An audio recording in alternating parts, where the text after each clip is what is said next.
Hey guys, it's Andy Hale from the Asheville School of Wine. Today I'm going to talk to you about one of my favorite things to do, blind tasting. So leave your blindfolds at home. You won't need any of that stuff. If you haven't blind tasted before, this is a sommelier art that basically is like a fancy drinking game for sommeliers. You can kind of look at it that way. It's also one of the best things you can do actually to strengthen your brain physically. If you've been doing Sudoku and puzzles, crossword puzzles, those kinds of things to keep your mind active, this is actually way better because using a lot of different parts of your brain. So I'll get into that a little bit more later. So basically blind tasting is when you essentially are trying to guess what is in this bag. Surprise, it's wine. So that's the best part. So essentially, we're using all of our senses: sight, smell, taste, texture. If you can figure out a way to feel a difference, I don't know, whatever. Use everything at your disposal to figure out what type of grape this is and where it is from in the world, also vintage, alcohol percentage, all that kind of stuff. Sounds impossible. It's really, really hard. But there are some little things that you can do to make it easier. We'll go through all of that in the next several minutes. But first of all, let me talk about some things that'll help here. So what I have here, this is off of the Court of Master Sommeliers website. This is their deductive tasting grid. So we're doing deductive style blind tasting. This isn't the type of blind tasting where you just sort of, smell it and don't know what it is, and then, say like, it's great, I give it, 5 points or 6 marshmallows or whatever. We're actually trying to deduce what is in this bag. So you can find this on their website, the Court of Master Sommeliers website. And by the way, if you are thinking about taking a sommelier exam, this is required for your second level. You have to be able to correctly identify different bottles of wine. You can also find this on our website. We'll have these available for download. And also, this is one that I just put together. This is a list of common tasting notes for different varietals. So different grape varietals have different flavors. Obviously, we know those. If you prefer Merlot to Pinot Noir, you've experienced that difference. Sometimes they have sort of specific flavors that let us know or give us sort of a hint as to what it is. For me, Riesling comes to mind. I always think of Riesling as like having, like, they call it petrol, almost like you're smelling the outside of a beach ball or an old tractor or something like that. If I get that in my glass when I'm smelling, I usually think it's Riesling. So I've made a list of some of the common tasting notes. You'll be able to find this on our website as well. So what you're going to need: wine, obviously. Glass, you want to fill it about yay high. We're not doing giant glasses. If we're doing serious blind tasting, you'll need a spit bucket. This is serious. Now we're not. We're all professionals now. If you're just playing around at home, you don't need to spit. You can feel free to enjoy it. Even if you're not practicing for your sommelier exam, blind tasting is still a fantastic thing to do. So basically, I mentioned there's a lot of brain benefits for it. It strengthens neural pathways between your memory center and also your senses and also your critical thinking area, which is fantastic for that. So the more you do it, the more pathways it strengthens, and before long you'll start really pulling from those memories, and you'll walk into a room and say ridiculous things like, "Oh, it smells like my grandmother's leather couch in here," or something like that. But if you ever wanted to become one of those wine people that goes like, "Oh, well, how about it smells like a beach ball," something like that, one of those obnoxious people like me, then this is probably the best way to do that, in my opinion. So, without any further ado, let's jump right on in. So we're going through our deductive tasting grid here. I'm going to go through this pretty quickly because there's a lot of steps. So first thing we're doing is looking at it. Is this red or white? You can guess at home. But yeah, so what are we looking for here? We're looking for clarity. Can you see through it? We're looking for color. Is it deep and dark and purple? Is it really light? We're also looking for any is it cloudiness? That could indicate that it hasn't been filtered. We're not really going to get a whole lot out of that for deducing. Also, we're looking for something called rim variation. Stop laughing.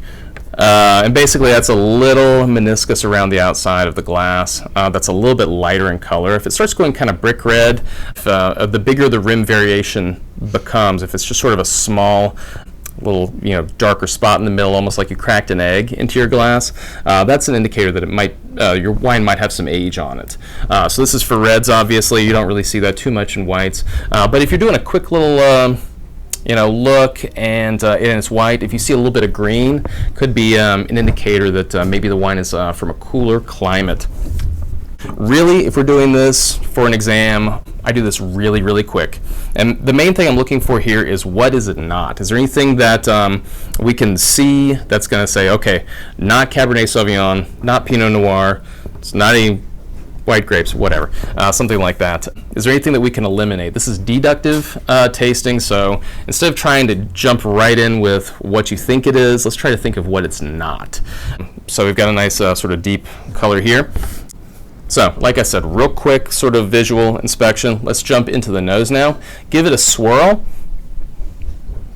Oh, one more thing before we move on. Give it a swirl and wait for the legs or the tears to sort of come down the side. It may take a couple of minutes. My wine's a little bit too cold. You can see it's kind of foggy, not ideal. But if you're waiting for those to come down, which those should start momentarily, this has nothing to do with the quality of the wine that's in your glass, by the way. So if you have a wine snobby friend who's trying to, impress you with his wine knowledge, and he's popped open a bottle of Silver Oak or whatever, and he's looking at the legs and going, oh yeah, you're going to like this. This is great.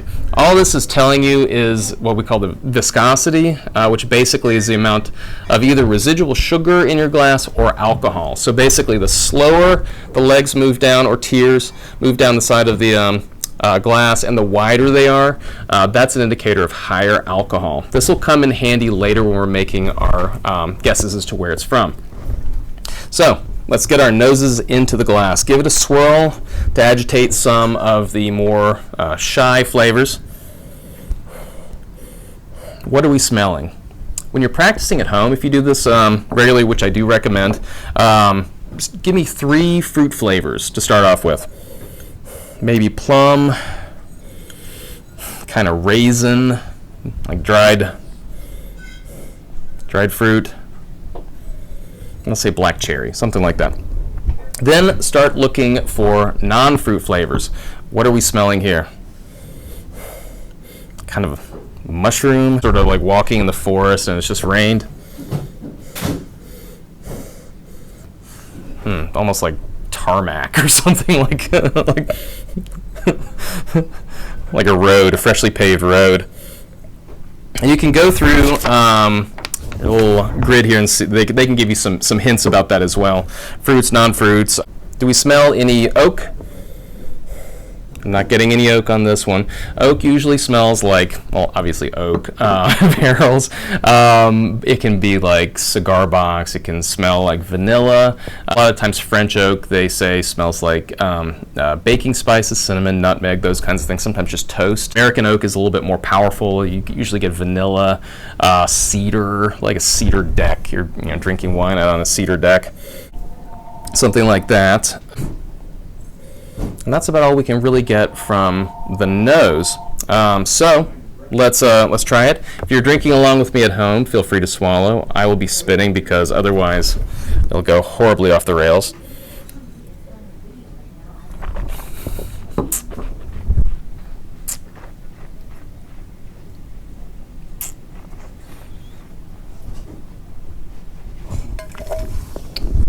Gross, huh? But yeah, keep it in your mouth for a while. Don't just glug it back.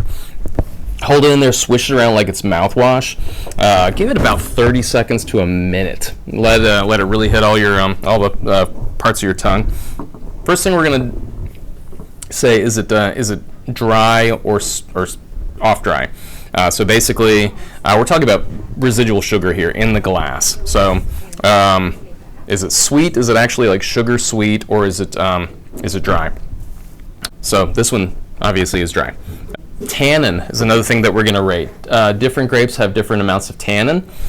Tannin is that astringent factor that sort of feels like it's pulling your tongue, pulling your gums as you're doing it. My old boss used to say, "Oh yeah, it's giving me cat tongue." Hey Garth, but yeah, if you're getting that's tannin. We're gonna rate that low, medium, and high. Acid. Is it really tart, crisp? Is it like you've just tossed a whole bunch of, like it being a red wine, cranberries in your mouth, or is it more kind of soft, mellow? This one I'm going to say sort of medium on that, medium tannin. Alcohol. When you're, as I mentioned, this will come in handy later. When you're tasting it, do you feel kind of warm in your chest? When you're smelling it, if you kind of give it a big sniff like that, are you feeling the burn? Is it like you've got a glass of, vodka or something in your glass? Are you feeling that warmth? And you kind of rate that light, medium, high as well. You can do medium plus, medium minus. That's always fun too, to hedge your bets. And then, what are we tasting? Is it confirming the nose, the same sort of flavors, the plum, the black cherry that I talked about, the tarmac, whatever in the heck I'm talking about there? Or is it different? Sometimes you'll notice that the nose and the taste are basically exactly the same. Sometimes it'll surprise you.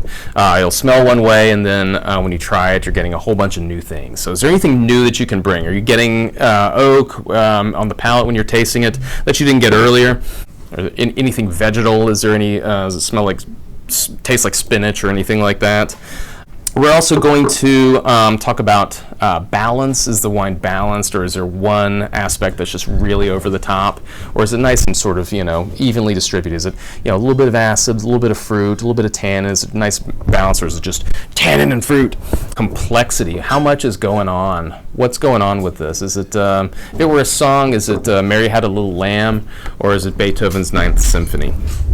And then the finish. We'll talk about that as well. Finish being after you've swallowed it, how long is it staying with you? Is it just one kind of consistent note? You taste it cherry and then it just kind of trails off into more cherry? Or does it go cherry and then after you've swallowed it's plums and cinnamon and earth and leather, that kind of stuff. So basically, after we're done describing from what we've smelled, what we've tasted, we're going to go through and try to guess what in the heck is in our glass here. So a couple of things that we can do to do this. So we're going to start off, again, we're trying to guess what the grape is, where is it from, alcohol percentage, and vintage. So we start off by picturing the globe and think about Old World and New World. Let's see if we can at least get it down into that. So Old World is Europe. New World is anywhere else. Old World wines generally are, they're usually a little bit lighter. They usually have more tannin, more earthy flavors, less fruit, and they usually tend to be a little bit less boozy. These are wines that are meant to go with food. So a lot of times I'll tell my students, if you're tasting it and you're like, ugh, this really needs food, it's probably European. If you try it and it's just sort of big and fruity and rich and soft and approachable and you're like, I should sit out on the patio with this, probably New World. It's just sort of a different philosophy and a different style. If you've made your guesses, whether this is Old World or New World, then we can guess the climate. So are we a cold climate, a warm climate, or someplace in between, sort of a moderate climate? So basically, let's keep in mind the ripeness of the grapes in the place that they've grown. So if it's a cold climate, the grapes are going to be less ripe. They have a harder time getting ripe. And if you've ever eaten an underripe piece of fruit, then you kind of know what those are like. What's an underripe apple like? Really tart, really sour, not a whole lot of fruit to it, those kinds of things. Same thing with grapes. So if it's a colder climate, we're talking really sour, tart. There's less sugar in the grape because they've gotten less ripe. So that translates into less alcohol in your glass. So usually we're talking lower levels of alcohol. This is not something that you're going to sniff and get a lot of booze from. And there's going to be less ripe fruit flavors. The exact opposite is true in warmer climates. You'll just go like, oh, so much fruit. A lot of times it'll taste almost like tropical fruit or cooked fruit. Sometimes if I'm tasting wine from a really hot place, it'll be like cherry pie, like your cooked, strawberries, something like that. And again, higher ripeness in the grapes means higher levels of sugar in the grapes. Then, of course, they can be totally dry in your glass, but it'll be more alcohol in it at that point. So if it's really boozy, then it's probably from a warmer climate. Yeah, so you can kind of do these kinds of things to impress your friends at parties. Tons of fun. What grape varietal do we think this is? Really challenging, and this basically comes from drinking a lot of different kinds of wine and really paying attention to them. My little sheet comes in handy at this point, so if you're tasting, let's go down to Cabernet. Black cherry, vanilla, cedar, chocolate, black currant, cigar box, herbs, yada, yada, yada. Could be Cabernet Sauvignon. I'll let you make those guesses. And the more you drink the same varietal from different places, you'll get kind of a better idea of that. And then you can sort of we've narrowed the world down a little bit into old world or new world. And then we've decided whether it's colder or warmer climate. So start kind of adjusting, if we think it's old world and it's a cold climate, think about the cold places that it could be from. At this point, it's a little bit of a game of darts. So at this point, try to decide, does it taste like it's French? Does it taste Italian? The more you try different wines from different countries, the better you'll get at that. Let's talk about the age. So as I mentioned, with the rim variation, I don't really see too much here, but a little bit. I'm not sure how well you can see that. That's probably usually the best way to check this out is by looking through a piece of paper, but we don't have a great angle for that here. Usually you go 1 to 3 years, 3 to 5 years, 5 to 10, 10 plus, that kind of thing. And this one I think maybe has a little bit, but not, I wouldn't say a crazy amount. Make your guesses, place your bets, all those kinds of things. And alcohol percentage, how high do we think that is? We've already kind of assessed that. In this case, I think it's kind of moderate. I don't think there's a ton. Make your bets, see what you've got. In this case, we have Corbière from the south of France and 2016 vintage. So we're going to be bringing back our blind tasting league, which is something that I've been enjoying doing for a very long time. One of my favorite classes to teach. Since COVID-19 has started, we're not really doing it inside anymore, but we're going to bring it back to you via Facebook Live. Yeah, keep an eye out for that. We will keep you updated with the dates and times that we'll be doing that, and you can play along with me from the safety of your home. We'll have the wines available that you can pick up here at Metro Wines. We'll have them brown bagged, no peeking. I'm just kidding.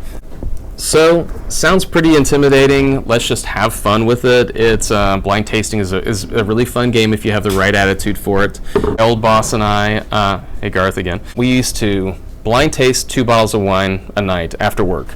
We'd take them over, pop it open, pour 2 glasses. We'd each guess what we thought it was, and if we got it right, we would drink the rest of the bottle to celebrate. And if we got it wrong, we drink the rest of the bottle to drown our sorrows. So either way, it's fun, and the more you do of it, the better you get. And this is, in my opinion, the best way to strengthen your sense of smell and really be able to identify different flavors. We're all kind of born or cursed with the sniffer that we have. You can't really make your actual sense of smell better, but you can train it to be better at identifying different flavors. I'm really good at that part. My nose barely works for just general sense of smell. Ask my wife when I've been playing with our kid with a full diaper for 30 minutes and didn't realize. Yeah, well, thanks guys. Thanks for tuning in, and hope you've enjoyed this video, and look forward to seeing you at the Blind Tasting League on Facebook Live. Cheers.